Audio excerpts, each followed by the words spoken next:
안녕하세요. 꿈라디오 도윤에 오신 것을 환영합니다. 저는 분식집을 운영하는 50대 여성입니다. 초등학교 앞 작은 골목에서 시작한 장사인데 어느덧 20년이 훌쩍 지나갔네요. 혹시 여러분들도 다 아시는 제비 이야기 기억하시나요? 그 제비 다리를 고쳐줬더니 보답이 돌아온다는 그 이야기요. 저에게도 그런 제비와 같은 일이 일어났답니다. 이 사연을 여러분과 나누고 싶어 이렇게 글을 올립니다. 사실 몇 년 전만 해도 제 삶은 마치 끝없는 나락으로 떨어지는 기분이었어요. 하지만 지금은 그때의 고생을 미소로 이야기할 수 있게 되었으니 이게 꿈인지 현실인지 헷갈릴 정도네요. 물론 제가 혼자 힘으로 이렇게 된 건 절대 아니에요. 다 우리 딸 아영이와 사위 덕분입니다. 정말 복권이라도 맞은 듯한 기분이랄까요? 어떤 사연인지 궁금하시죠? 저는 20년 전부터 초등학교 앞에서 작은 분식집을 운영했어요. 요즘처럼 세련된 인테리어도 없고 외관도 좀 허름한 그런 가게였습니다. 그때도 허름한 건물에서 장사를 시작했는데 건물이 워낙 낡아서 새가 쌌거든요. 그래서 부지런히 쓸고 닦아서 깨끗하게 유지하자는 생각으로 가게 문을 열었어요. 장사는 그저 그랬습니다. 아주 잘 되지는 않았지만 그렇다고 망할 정도도 아니고 그저 유지할 만큼만 되었죠. 우리 딸 학교 보내고 입히고 먹일 정도는 됐습니다. 사실 분식집을 열기 전에는 그냥 평범한 가정주부였어요. 남편이 사고로 갑작스럽게 떠나면서 어쩔 수 없이 시작한 가게였죠. 남편이 떠나고 한동안 정신을 못 차리고 있던 저를 붙잡아준 건 제 딸이었어요. 초등학교 3학년이던 딸이 저한테 죽을 끓여주면서 엄마, 이제 그만 슬퍼하세요 라고 말하더군요. 자기도 아빠를 잃어 힘들었을 텐데 엄마인 제가 무너지는 모습을 보고 마음이 아팠나 봐요. 그 어린아이가 저를 꼭 끌어안고 소리도 내지 못하고 훌쩍이는 모습을 보니 살아야겠다는 생각이 들었습니다. 하지만 그때는 딸아이까지 돌보며 제가 할 수 있는 일이 거의 없었죠. 친정도 없던 저는 아이를 맡길 곳조차 없었어요. 결혼 전엔 작은 회사에서 격리 일을 잠깐 해본 게 전부였는데 그때 취직은 꿈도 못 꿨죠. 그래서 장사를 결심하게 됐습니다. 우리 딸이 가장 좋아하는 게 떡볶이였고 학교 앞이니 망하지는 않겠지 하는 생각이었어요. 처음에는 떡볶이랑 튀김을 준비하느라 진짜 고생 많이 했습니다. 집에서 그냥 해먹던 거랑 가게에서 손님들 입맛 맞추는 건 완전히 다른 일이더라고요. 그렇지만 오로지 우리 딸을 생각하며 버텼어요. 혹시 딸 친구들이 와서 실망할까봐 위생에 정말 신경을 많이 썼습니다. 저는 매일 같은 옷을 입어도 상관없었지만 우리 딸은 절대 헐어 보이거나 초라하게 보이지 않도록 깨끗한 옷을 입히려고 무척 신경 썼죠. 우리 딸은 학교가 끝나면 가게에 와서 공부도 하고 TV도 보면서도 한 번도 불평한 적이 없어요. 그 모습이 얼마나 고맙고 대견했는지 몰라요. 하지만 아이들 상대로 장사하다 보니 하루 종일 열심히 일해도 늘 형편은 그대로였어요. 가게 월세 내고 나면 겨우 생활할 정도였으니까요. 그래서 매일 불안한 마음으로 20년을 살았습니다. 저축은 생각도 못하고 그저 대출 안 받는 것만으로도 만족해야 했어요. 그런데 아이가 자랄수록 들어가는 돈은 점점 많아지니까 대출을 받을까 고민도 했지만 혹시라도 갚지 못해 딸까지 더 고생시키면 안 된다는 생각에 꾹 참았죠. 그런 상황에서도 우리 딸은 사춘기 반항 한 번 없이 너무 잘 자라주었어요. 고등학생이 되자 편의점이나 음식점 서빙 같은 알바를 시작해 용돈이나 책값도 스스로 벌더군요. 학원도 못 보내주는 엄마였는데 딸이 그렇게 고생하는 걸 보니 마음이 아파서 알바를 당장 그만두라고 화도 냈습니다. 그런데도 딸은 대학 등록금도 벌고 미용학원도 다니고 싶다며 자신의 계획을 또박또박 이야기하더라고요. 결국 딸의 결심을 막을 수 없었고 오히려 고맙기까지 했죠. 가끔은 남편이 살아있었다면 딸이 이렇게 고생할 필요도 없었을 텐데 그 생각에 미안한 마음이 들 때가 많았습니다. 그렇지만 세상에 우리 둘만 남았으니 저도 점점 딸에게 더 의지하게 되더군요. 어느 순간부터 제 모든 일상이 딸을 중심으로 돌아가기 시작했어요. 딸이 밥을 먹지 않으면 저도 밥을 먹을 수 없을 정도로요. 그렇게 아이가 자라 성인이 되고 나니 점점 더 바빠졌습니다. 꿈꾸던 미용학과에 합격해 학교 생활에 몰두하더니 남자친구도 만나더군요. 그러다 어느 날 딸이 저에게 남자친구를 소개해주고 싶어 했습니다. 하지만 저는 늘 거절했어요. 딸이 나를 떠날 것만 같아서 마음이 아팠거든요. 물론 아이가 자라면 언젠가는 독립해야 한다는 건 잘 알고 있었지만 나를 버티게 해주고 나와 함께하는 딸이 없으면 어떻게 살아가야 할지 두려웠습니다. 그래서 너는 지금 남자나 만날 때가 아니라며 퉁명스럽게 말하고 말았죠. 그러면 딸아이는 엄마, 내가 어떤 남자 만나는지 궁금하지도 않아. 내가 뭐 결혼을 당장 하겠다는 것도 아니고 그저 이런 사람을 만나고 있다고 엄마에게 이야기하고 싶은 거잖아. 그런데 엄마가 그런다고 내가 헤어지는 것도 아닌데 왜 그렇게 반대하냐며 속상해했죠. 그러더니 그 이후로는 남자친구 얘기를 아예 꺼내지 않더군요. 딸이 취업에 성공하고 나서는 더 바빠졌습니다. 미용업계가 원래 그런 거라지만 주말이고 새벽이고 밤늦게까지 일하느라 얼굴 보기도 힘들었어요. 연예인들이나 결혼식 신부들 같은 사람들까지 많이 찾아오다 보니 예약이 꽉 찼다고 하더군요.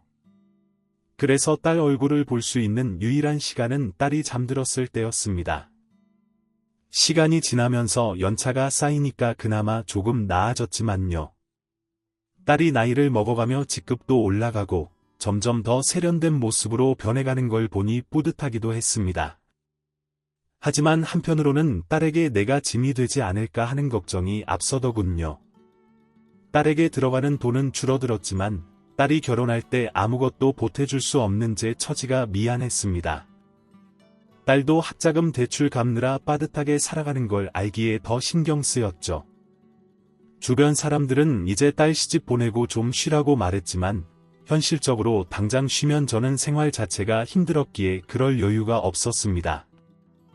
그럴 때면 내 인생이 어쩌다 이렇게 되었나 싶은 생각에 막막하고 서글퍼지기도 했죠. 그런데 설상가상으로 더 큰 문제가 생겼습니다. 건물주가 재건축을 한다며 가게를 비워달라는 통보를 한 거예요. 당장에 다른 곳으로 이사 갈 수도 없는 형편이었죠. 주변 건물들은 이미 재건축이 다 끝나서 월세도 비싸고 보증금은 더 어마어마했으니까요. 하늘이 노래지고 앞이 캄캄했죠. 가게를 포기할 수도 다른 곳으로 옮길 수도 없고 정말로 미칠 지경이었습니다. 건물주가 철거 일정 잡겠다며 서둘러 이사 갈 곳을 찾으라는 말이 그렇게도 야속하게 들렸습니다. 그날 저녁, 딸이 오랜만에 일찍 퇴근을 해서 장사 준비를 하던 저를 찾아왔어요. 그러더니 엄마, 이번 주말에 외식하자고 하더군요. 안 그래도 심란한데 외식할 기분이 아니어서 엄마는 지금 외식할 기분이 아니야. 건물 재건축 때문에 가게를 비워야 한다는데 엄마는 어떻게 해야 할지 모르겠어. 밥 생각도 없어 라고 답해버렸죠. 그랬더니 딸이 갑자기 날카로운 목소리로 엄마, 그래도 시간은 낼 수 있잖아. 엄마는 내가 왜 이렇게 말하는지 궁금하지도 않아 라고 말하더군요. 순간 아차 싶었지만 무언가 다른 일이 있는 것 같다. 그럼 너나 가서 먹고 와. 삐쩍 말라서는 먹고 싶지 않다는데 왜 자꾸 그러냐 며 퉁명스럽게 말해버렸습니다. 그러자 딸 눈에 눈물이 고이더군요. 그리고는 엄마, 나 프로포즈 받았어.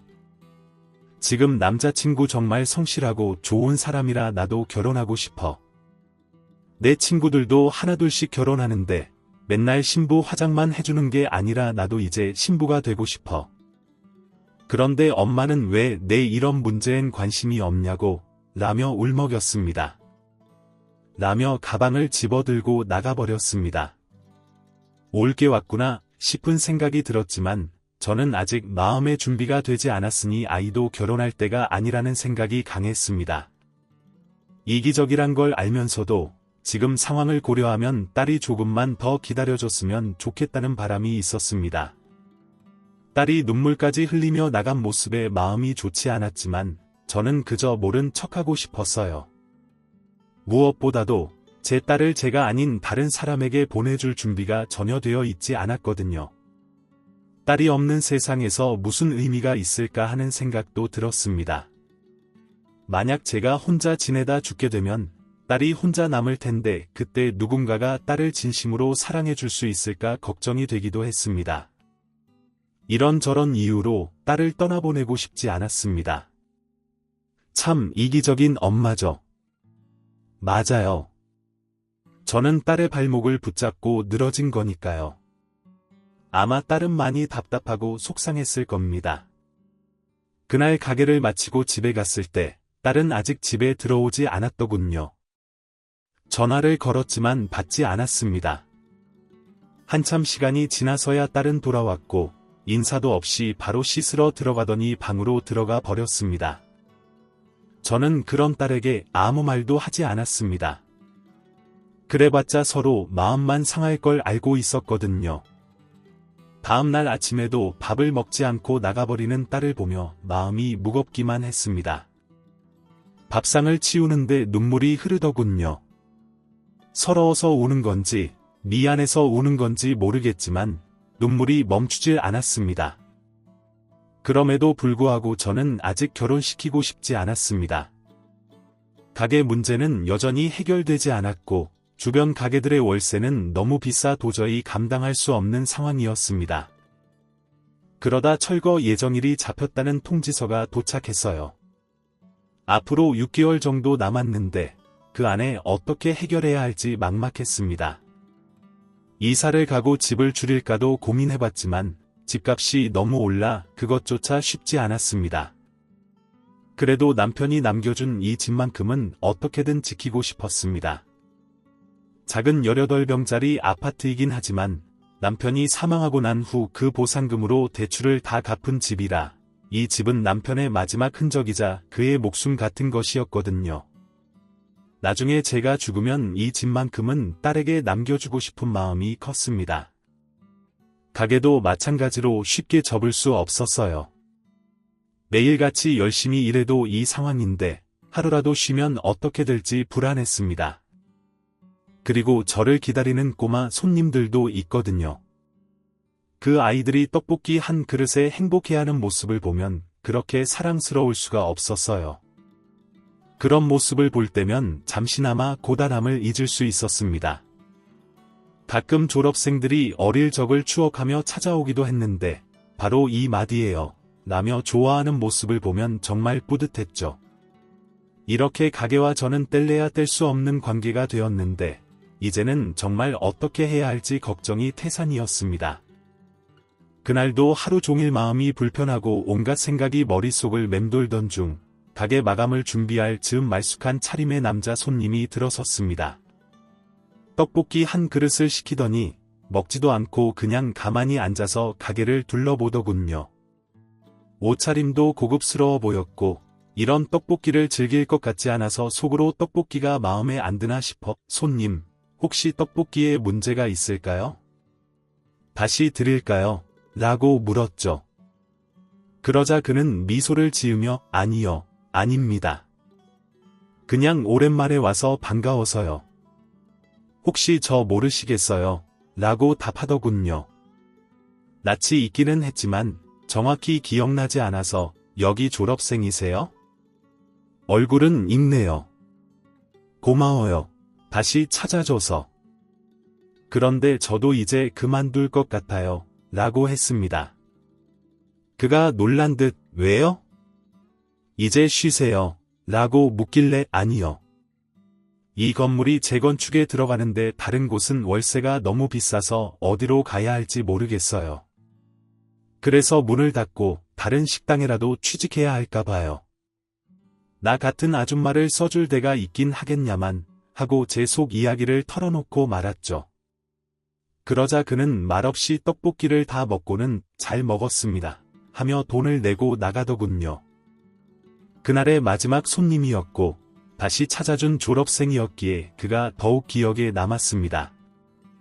며칠 뒤 딸이 한 남자를 데리고 가게로 불쑥 들어왔는데 바로 그 며칠 전의 남자였습니다.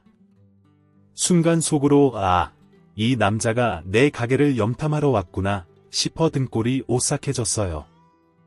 내가 우리 형편을 다 털어놨으니 얼마나 우스웠겠어요. 모른 척 졸업생인 척했던 것도 괘씸했고요. 그래서 표정이 더 안 좋았던 것 같습니다.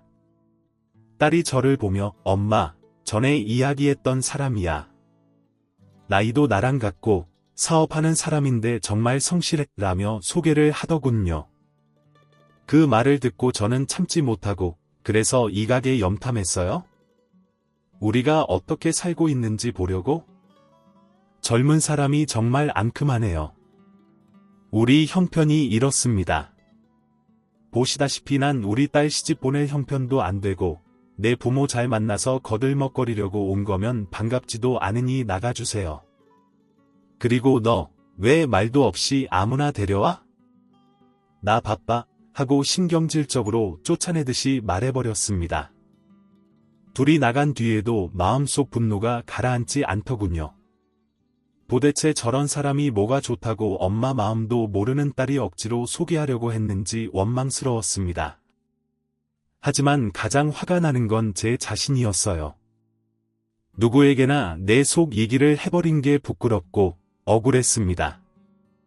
장사를 마치고 집에 돌아가 보니 딸은 방에서 나오지도 않았고 식탁 위엔 아까 그 청년이 들고 있던 꽃다발만 덩그러니 놓여 있더군요. 내가 이런 꽃다발이나 받으며 기뻐할 줄 아는 사람으로 보였나 싶어 다시 한번 화가 치밀었습니다.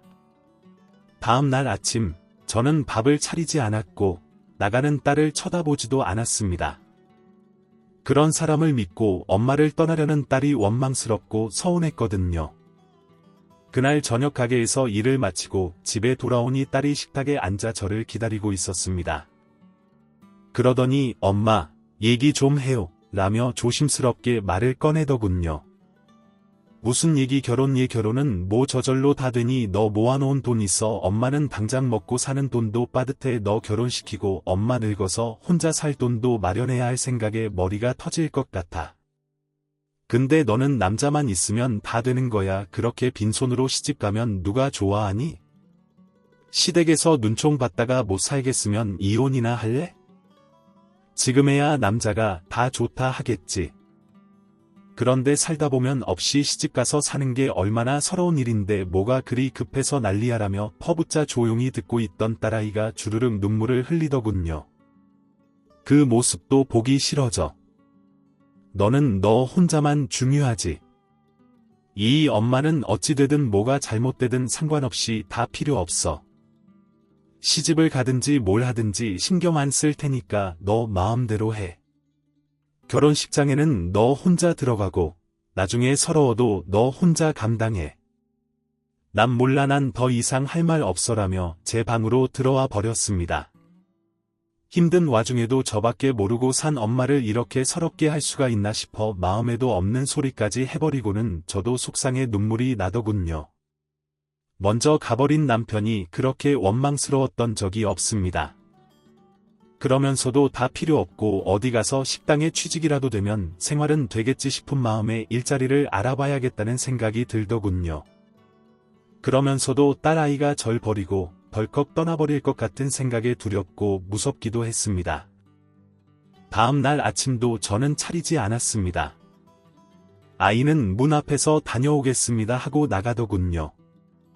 그래도 모르는 척하고 누워만 있었습니다. 속이 문드러지는 것 같았습니다.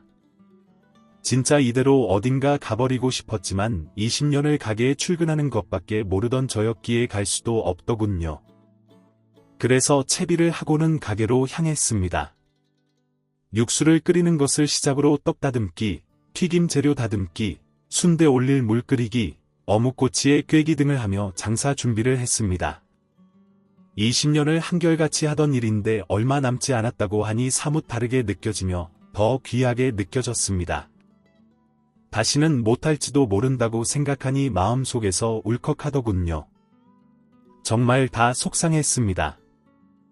금방이라도 눈물이 날 것처럼 너무 슬프고 서러웠습니다. 열심히 살면 언젠가는 볕이 든다는 말도 다 헛소리 같고 원망스러웠습니다. 그 속엔 저를 미워하는 마음이 가장 컸습니다. 제가 조금만 더 능력이 있었다면 이렇게 애를 태울 일이 있을까 싶어 속상하더군요. 3에서 4년 전쯤 권리금 준다며 가게 넘기라던 사람한테 넘겼으면 조금이라도 더 돈을 받기도 했을 텐데 하면서 지나간 일에도 미련이 남아 후회를 하기도 했죠. 그러면서도 준비를 하다 보니 손님들이 몰려들 시간이 왔습니다. 우르르 몰려와서는 호호 불며 맛있게 먹어주는 꼬마 손님들을 보는 것도 귀중하게 느껴졌습니다. 그래서 조금씩 더 퍼주었더니 좋다며 아줌마 최고를 외치는 모습에 웃음이 나기도 하더군요. 몰려있던 손님들이 썰물처럼 빠져나가 가게 정리를 하고 있는데 멋지게 차려 입은 중년의 부부가 들어서더군요. 그래서 자리를 안내하고 주문을 받으려는데 딸아이가 소개했던 남자가 들어서며 저기 어머님 제가 오늘은 저희 부모님을 모시고 왔어요. 제가 드리고 싶은 말씀이 있는데 좀 들어주시면 안 될까요? 하더군요. 부모님과 함께라는 말에 놀라 인사를 하긴 했지만 기분은 좋지 않았습니다. 이런 식으로 밀고 들어오는 게 굉장히 불쾌했습니다. 하지만 제 집에서는 귀한 아들일 텐데 그 앞에서 제가 싫은 티를 내는 건 예의가 아닌 것 같아 최대한 불편한 감정을 감추려고 노력하며 함께 자리에 앉았습니다. 그러자 그쪽 부모님께서 다시 인사를 건네시더군요. 그러더니 그 어머님은 제 손을 덥석 잡더군요. 어리둥절해 놀란 표정을 지었더니 남자가 말을 꺼냈습니다. 어머니 저 어릴 적에 여기 왔던 거 맞아요. 먼저 와봤던 건 혹시나 절 기억하시면 인사드리고 다시 아영이랑 뵈려고 했던 거였는데 제가 생각이 짧았습니다. 죄송해요. 그러니 오해하진 말아주세요.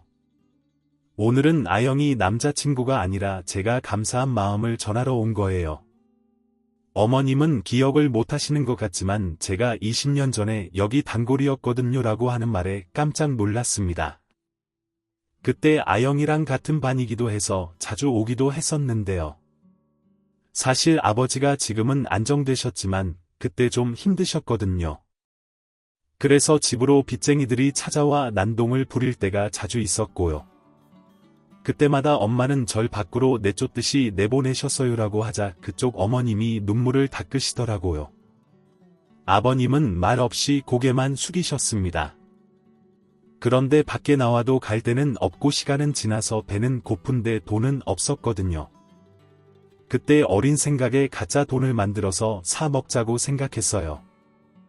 그래서 책가방에 있는 공책을 찢어 제 딴에는 그럴싸하게 돈을 만들어 여기로 왔죠. 돈도 없으면서 떡볶이를 시키고서는 엄청 맛있게 먹고 가짜 돈을 내밀었는데 어머니께서 웃으시면서 절 보내주셨어요라며 목소리가 흔들리더니 눈물을 흘리더군요. 그러고 보니 기억이 났습니다. 한동안 종이에 1,000원이라고 써서 가져오던 아이가요. 유난히 키도 작고 말라 안쓰러운 마음에 종이 돈으로 내밀어도 사정이 있겠거니 하고 그냥 보내던 아이가 있었거든요. 한번 그렇게 통하니 엄마가 나가 있으라고 할 때마다 종이돈을 만들어서 여기로 왔어요. 전 어머님이 모르신다고 생각했는데 나중에 알고 보니 속아주신 거잖아요. 너무 부끄러워서 그 다음엔 못 오겠더라고요. 학교에서도 아영이한테 인사도 못하겠고요. 그러다 이사를 하게 되어 인사도 못하고 떠났다가 누나 결혼식 때문에 미용실에 갔다가 아영이를 만났습니다. 어머님 생각이 나서 연락을 주고받다가 어릴 때 그대로인 아영이가 좋았고 그래서 만남을 가지다가 어머님처럼 따뜻한 분 밑에서 자란 아영이라면 제 평생의 반려자로 삼고 싶어서 청혼을 했습니다라며 제 손을 잡더니 고개를 숙여 한참을 울더군요.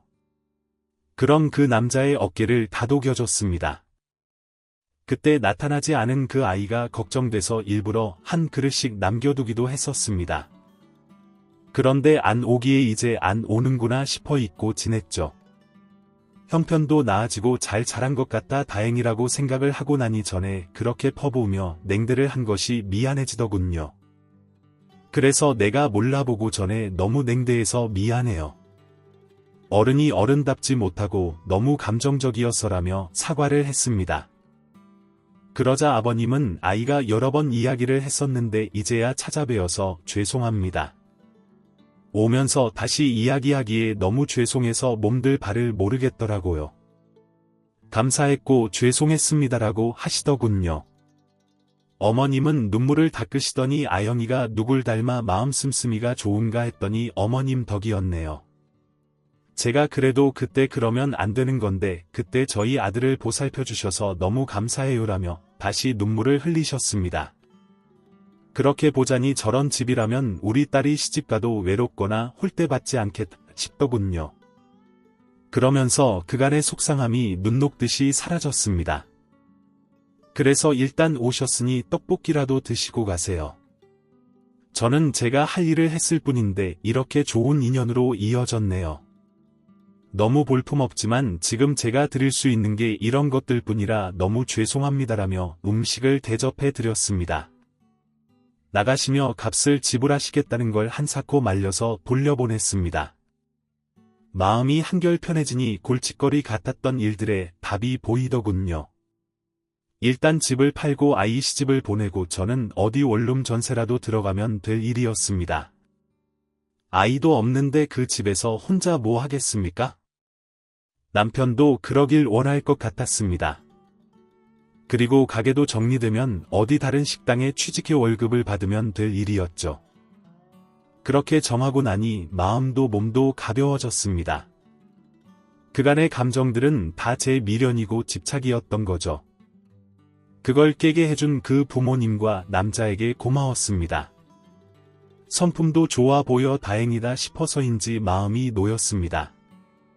가게 정리를 마치고 아이가 좋아하는 빵을 사서 집에 들어갔습니다.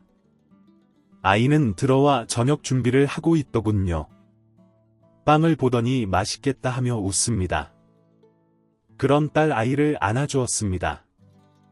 엄마가 마음이 무거워서 우리 딸한테 마음에도 없는 말을 했어. 엄마가 미안해. 엄마 걱정은 말고 결혼 준비 시작해. 엄마는 가게랑 이 집이랑 정리해서 너 결혼하는데 보태게 다 해주지 못해서 미안해. 오늘 보니까 그 집 부모님이랑 남자가 다 좋더라. 우리 딸 그런 집에 시집 가는 거면 엄마는 마음이 놓일 것 같아라며 아이를 달래주었습니다. 그러자 아이는 말도 없이 울기만 하더군요. 그간 얼마나 마음고생을 했을지 안 봐도 화냈기에 그런 아이를 안아주는 일 말고는 할 수가 없더군요.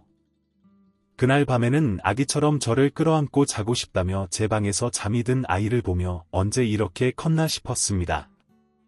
남편이 얼마나 예뻐라 했던지 사고가 나서 그렇게 되기 전에는 공주 대접을 받던 아이였는데 못난 엄마 만나 고생만 하다가 시집갈 생각을 하니 마음이 아팠습니다. 시집가서는 그런 고생 다시는 안 하길 바라고 또 바랐습니다. 다음날 아침에 아이도 저도 늦잠을 잤습니다. 늦어서 헐레벌떡 나가면서도 웃으며 나가는 아이를 보자니 저렇게 좋을까 싶어 더 미안해지더군요. 가게에 나가는 길에 부동산에 들러 집 시세를 알아보았습니다. 많이 오르긴 했지만 아이 결혼하는 데 쓰고 나면 원룸 전세 구하기도 빠듯하겠더군요. 그리고 건물 주인에게 전화를 걸어 가게 빼는 날짜를 조정했습니다. 답이 늦어 죄송하다고 말을 하자 오래 계셨는데 그 마음을 왜 모르겠어요? 저희가 보증금에 조금 더 생각해서 드릴 테니 도움이 되셨으면 좋겠네요 하시더군요. 마음을 달리 먹으니 일이 좀 더 수월하게 풀리는 것 같아 마음이 놓였습니다. 아이식 날짜가 정해지면 집을 그 날짜에 맞춰 이사를 하면 되겠다 싶어 아이에게 문자를 넣었습니다. 언제쯤 시골일 생각이야. 엄마도 준비를 해야 해서 궁금해서라고 보내자. 곧 오늘 저녁에 다시 얘기해요라며 답이 왔습니다.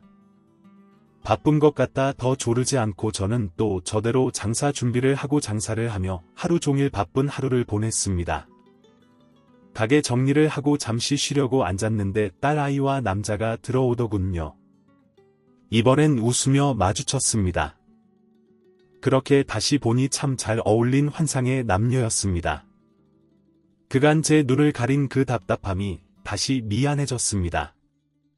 어쩌지 떡볶이가 다 팔렸는데 배고프지라고 물었더니 엄마랑 먹으려고 피자 사왔어요. 엄마 피자 좋아하잖아라며 딸아이가 피자를 펼치더군요. 오랜만에 피자를 보니 입맛이 돌았습니다. 그래서 우와 역시 우리 딸이 최고네. 맛있겠다 하며 같이 한 잔 먹기 시작했습니다. 남자는 먹으면서 자꾸 제 눈치를 보기에 제가 그전에 한 행동 때문인가 싶어 왜 불편해? 전에는 내가 예민했어. 그런데 이제 다 편해졌어. 자네 덕분이야 라고 했더니 어머니 그게 아니라 드릴 말씀이 있어서요 하더군요. 실은 저희 아버님 하시는 회사에서 저도 일을 하고 있는데요. 그 회사가 있는 건물이 저희 회사 명이거든요. 그런데 이번에 코로나 때문에 1층에 상가가 공실이 났어요. 어머니 괜찮으시면 거기서 장사해 보시는 건 어떠세요 하는 겁니다. 그러면서 물론 세나 보증금 이런 건 필요 없고요. 이건 제 생각이 아니라 저희 아버지 생각이세요. 그리고 어머님 집도 내놓지 마시고 그냥 사세요. 저희가 이 근처 투룸 전세 얻어서 오려고 해요. 어머님 모시고 출퇴근도 해야 하잖아요. 저도 아버지 회사에서 일한 지 얼마 안 돼서 모아놓은 돈 별로 없거든요. 그래서 저희 모은 돈으로 반지만 하나씩 맞추고 집 얻어서 식 올리려고 해요. 저희 부모님도 그렇게 하자고 하셨고요라는 겁니다. 눈물이 나더군요. 진짜 그렇게 해도 되는가 싶어서 어리둥절하기도 했고요. 딸아이는 제가 운이 놀라서 절 달래면서도 제 남편감이 그렇게 마음 써주는 것에 고마워하더군요. 마음을 비웠다고 생각했는데도 아니었나 봅니다. 눈물이 그렇게 나는 걸 보면 말이죠. 그 주말에 가게 자리를 보러 갔는데 10층 건물 1층에는 자리더군요. 유동인구도 많은 곳이라 지금 하고 있는 자리랑은 세액 차이도 엄청 날 텐데 이런 곳에 그냥 들어와도 되나 싶더라고요. 주방 시설이나 인테리어도 크게 손볼 데가 없을 만큼 깔끔하고 잘 되어 있어 지금보다 메뉴도 늘릴 수 있겠더라고요. 제가 감탄을 하면서 보고 있자 어머니 여기가 몹시 나쁜 자리가 아닌데 전에 하시던 분은 음식값만 높고 맛은 좀 그래서 잘 안 드셨던 것 같아요. 어머님 지금 하시는 대로 하시면 아마 엄청 사람들 몰려들걸요. 맛은 제가 보장하니까요. 남의 웃는데 너무 고마워서 내가 이런 걸 받아도 되나 너무 면목이 없어라고 했습니다. 그랬더니 어머니 그때 빚진 떡볶이값 이렇게라도 갚을 수 있게 해주셔서 그저 감사할 뿐인데요. 걱정 마시고 하시면 돼요. 이 건물에서 일하는 사람들만 와도 그게 어디예요? 요즘 오히려 학교 앞 떡볶이를 그리워하는 사람들이 많거든요. 장사 잘 될 거예요 하며 아이처럼 웃더군요. 진짜 꿈인가 생시인가 싶었습니다. 그렇게 장사 준비를 하면서 딸아이의 결혼 준비도 함께 했습니다. 아이들은 정말 딱 반지만 맞추더니 어머니들 한복과 아버님 양복 한 벌 해주고는 결혼 준비 다 했다고 하더군요. 집은 저희 집 근처 오피스텔에 풀옵션으로 들어가 옷가지랑 그릇만 사서 들어간다 했습니다. 식은 상대 아버님 손님이 많아 호텔에서 초대받은 손님만 모실 수 있게 치러졌습니다. 친척이 없는 저희를 배려해 양가 손님과 다 함께 섞여서 사진을 찍을 수 있게 해주시더군요. 저는 딸아이 친구가 그렇게 많은지도 그때서야 알았으니 정말 딸아이만 끼고 돌았던 것 같아 부끄러웠습니다. 코로나 시국인데도 많이 와줬더라고요. 제 생각보다 아이는 외롭지 않은 것 같다 다시 한번 안도가 되었습니다. 그리고 어찌나 예쁘던지 식을 안 올렸으면 어쩔 뻔했나 싶더군요. 매일 다른 사람 화장만 해주던 아이가 그렇게 곱게 하고 있으니 정말 공주님 같았습니다. 남편이 봤으면 얼마나 좋아했을지 생각하니 눈물이 나더군요. 그렇게 아이식을 올리고 저는 개업을 했습니다. 기존의 가게의 마지막 영업일에는 무료로 떡볶이를 나누어 주며 영업을 마무리했습니다. 그래도 20년 세월이 있는 곳이라 그런지 헤어짐이 아쉬워 눈물이 나더군요. 그래도 잘 마무리할 수 있어 감사했습니다. 새로 문을 연 가게는 혼자서 일을 할 수 없을 만큼 바빴습니다. 서둘러 사람을 뽑아 일을 해야 할 정도였습니다. 사람이 많은 곳이라 그런지 장사는 그간 제가 했던 것과는 스케일이 다르게 되더군요. 개업한 지 4개월 만에 월 매출이 2천만 원을 훌쩍 넘겼습니다. 사위의 말처럼 옛날 학교 앞 떡볶이를 그리워하는 사람들이 많더라고요. 그리고 우리 사회는 말했던 걸 지키려는 듯 매일 출근과 퇴근을 고맙게도 책임져주고 있습니다. 저는 요즘 정말 로또를 맞은 것 같습니다. 아니, 로또를 맞았죠. 떡볶이 몇 그릇에 인생 역전한 것 같아 날로 먹은 것 같습니다. 그래서인지 누군가 셈을 내서 빼앗을까 두렵기도 합니다. 하지만 웃음이 피식거리면 알만큼 행복하답니다. 요즘엔 일요일에는 쉬는데 사돈이 함께 미용실도 데려가 주시고 피부관리숍에도 데려가 주셔서 이게 무슨 호사인가 싶답니다. 우리 딸 아이는 곧 작은 샵을 차리려고 준비하고 있습니다. 이제는 행복한 일만 남은 것 같다 마음이 좋습니다. 곧 예쁜 손주도 만난다면 더 좋아질 것 같습니다. 전전긍긍하며 보내던 지난 날들을 뒤로 하고 이제는 좀 더 여유롭게 살아봐도 될까요? 저희 잘하고 있다고 응원해 주시면 감사하겠습니다. 더 열심히 살겠습니다. 여러분의 삶에도 기쁨이 넘쳐나시길 바랍니다. 안녕히 계세요. 지금까지 사연 들어주셔서 감사합니다. 사연이 재미있으셨다면 구독과 좋아요를 눌러주세요. 감사합니다. 안녕히 계세요.